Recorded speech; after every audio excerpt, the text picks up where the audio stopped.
Shabbat Shalom e sejam muito bem-vindos a mais uma Parashá da semana, logo na sequência do nosso programa Boi Calá, né? Meu nome é Marco Rodrigues, da Yeshivat Shuvo Português, e estamos aqui diretamente de Portugal para falar para todos vocês de língua portuguesa, todas as comunidades ao redor do mundo. E vamos estar a cada Shabbat compartilhando mais um pouquinho na profundidade a Parashá da semana. Hoje nós estamos na 15ª Parashá do nosso ciclo anual. É a Parashá Bo. Bo, que se você buscar em vários lugares, vai estar escrito como Vá. Mas ela é retirada de uma tradução em português, como está lá em Êxodo 10:1. Fala, Adonai disse a Moshe, vá falar com Faraó, ou vá ao Faraó, porque ele endureceu o coração e o coração de seus oficiais, para que eu faça estes meus sinais no meio deles. Mas o que acontece é que Bo é a forma imperativa do verbo vir e não do verbo ir. Vayomer Adonai el Moshe Bo el Paró. Logo seria venha e não vá. O porquê disso nós vamos ver logo em seguida. Então vamos ao resumo da nossa Parashá. O que essa Parashá aborda, né? Continuando da Parashá anterior, depois de uma advertência final a Faraó, acontecem as 3 últimas pragas, né? Que são as pragas do gafanhoto, a praga da escuridão e da morte dos primogênitos. São as pragas finais. Em seguida também temos a instituição do Pêssar, ou da Páscoa, né? E o início também da contagem dos meses. Esse será o primeiro dos meses. Também temos o início da jornada do Êxodo, quando eles começam a sair do Egito. E logo em seguida, no final dessa paraxá, nós temos a instituição sobre o Pêssar e da consagração dos primogênitos. E como toda paraxá, eu venho trazendo uma pergunta aqui intrigante, né? E a nossa pergunta, como eu falei anteriormente, por que Bo? Por que o Eterno disse a Moshe, venha ao faraó e não vá ao faraó? Essa não é a primeira vez que isso acontece, isso já aconteceu na nossa paraxá anterior, né? Mas deixamos agora para falar, para ter mais substância para falar para vocês. Acontece lá em Shemot, em Êxodo 6:11, né? Vadaber Adonai el Moshe lemor bo daber el paró melech Mitzrayim. Falou mais o Senhor a Moshe dizendo, venha, bo, e fale ao faraó, rei do Egito. Eu já li vários comentários sobre esse bo, e está aqui sendo empregado de uma forma um pouco diferente, né? Do verbo ir por conta de uma onipresença de Adonai, né? Mas vamos analisar o que comenta Rizkuni, que é o nome do comentário escrito pelo rabino Hezekiah ben Manoah, que é um rabino francês e comentarista da Torá do século XIII. Ele diz o seguinte, vai e fale severamente com Faraó. Deus implica que ele irá com Moisés nessa missão. Por outro lado, quando Moisés é convidado a sair em vez de entrar na cidade, Deus usa o termo ler, aquele termo, como quando Deus instruiu a Abraham deixar a Haram e ir para uma terra que ele mostraria, como em Gênesis 12:1. E está a ler como está lá em Êxodo 7:15, onde Deus é instruído a falar com Faraó nas margens do rio Nilo. O que esse comentário dá a entender que o Eterno está chamando Moisés como se estivesse nos limites daquela cidade, daquele lugar específico no Egito. Quando chama para ir até a Faraó, diz venha. Quando foi para ter com ele nas margens do rio Nilo, diz vá. Sobre esse pensamento há um escrito muito interessante, num livro chamado Meor Einaim, ou Luz dos Olhos, escrito pelo rabino Menahem Nahum de Chernobyl. É um rabino do século XVIII, do final do século XVIII. Eu vou ler para vocês aqui um trecho, é um pouquinho grande, mas eu acho que tem muita riqueza nesse texto. Vamos começar a ler. Sobre a declaração, venha ao faraó, em Êxodo 10:1, deveria ter sido dito, vá ao faraó. O milagre do êxodo do Egito foi que a consciência estava no exílio, com o perverso faraó no Egito.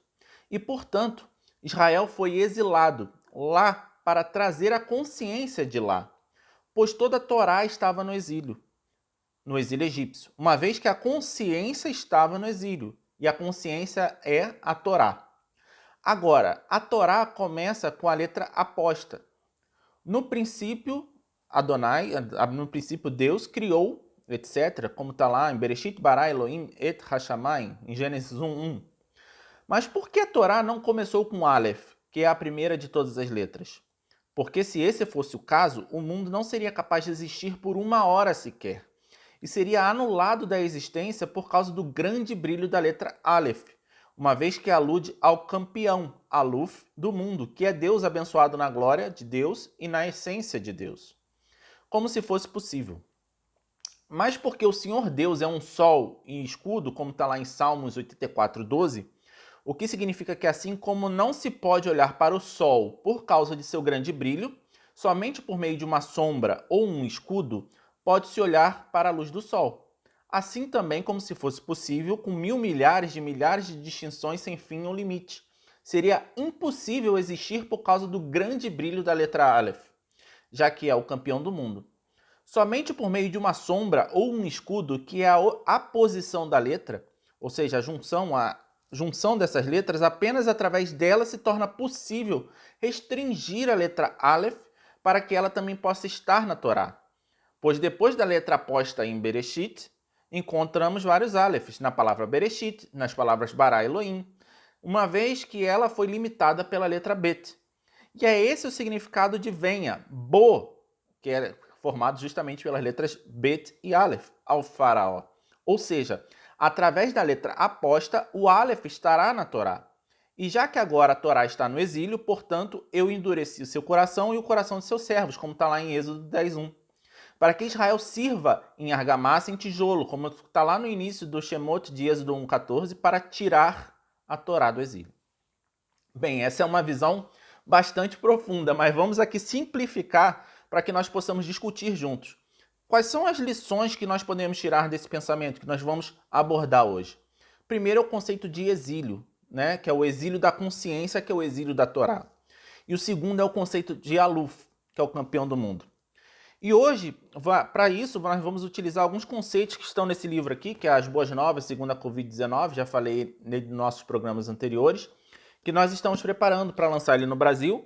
Já está disponível o livro físico, tanto em Portugal, Europa e Estados Unidos, mas também está disponível aí no Brasil, seja pelo e-book, que você pode estar vendo no seu celular, você pode estar vendo no seu tablet, e até naquele dispositivo chamado Amazon Kindle, né?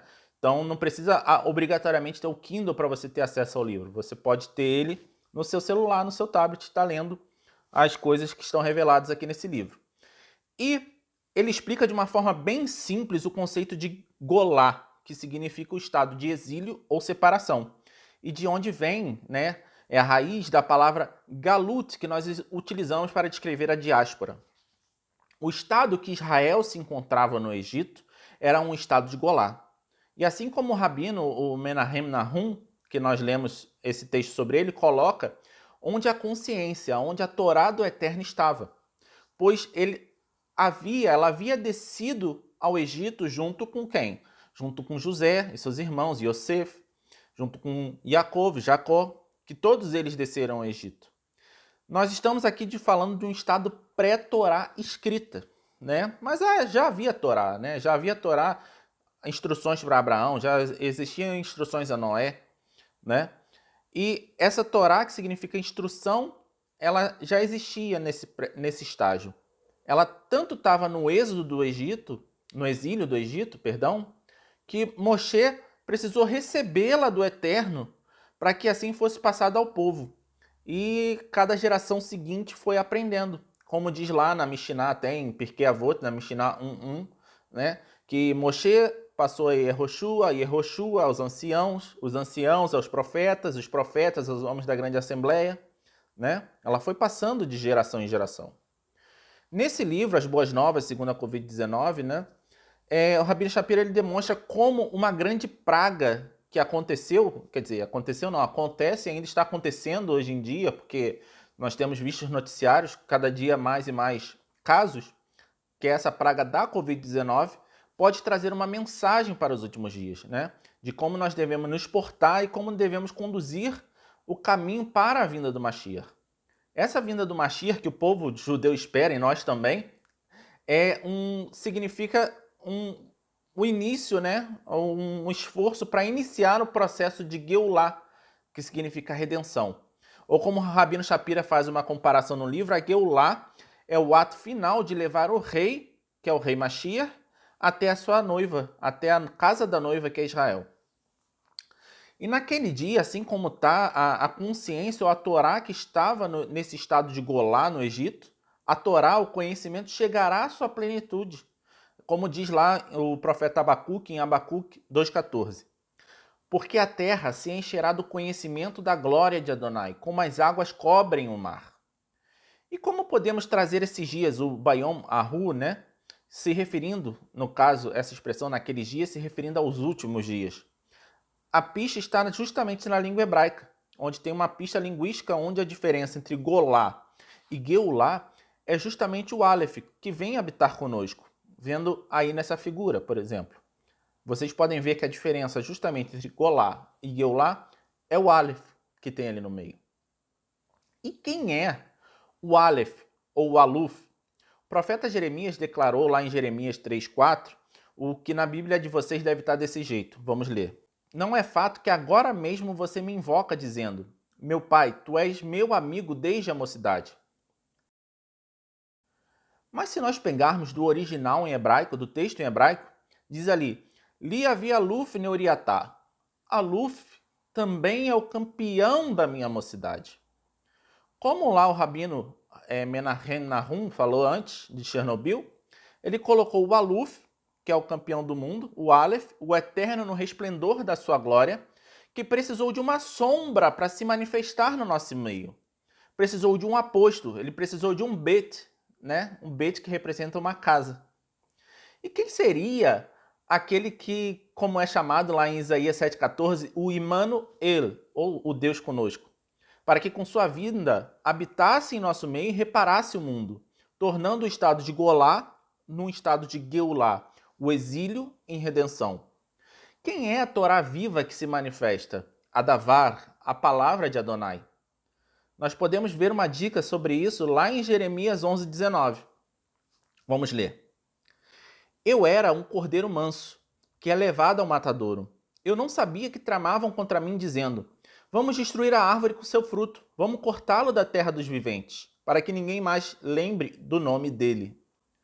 Como um cordeiro manso, um cordeiro de peça, levado ao matadouro. Sabem como está em hebraico esse texto? Vani kehaves aluf, o cordeiro aluf.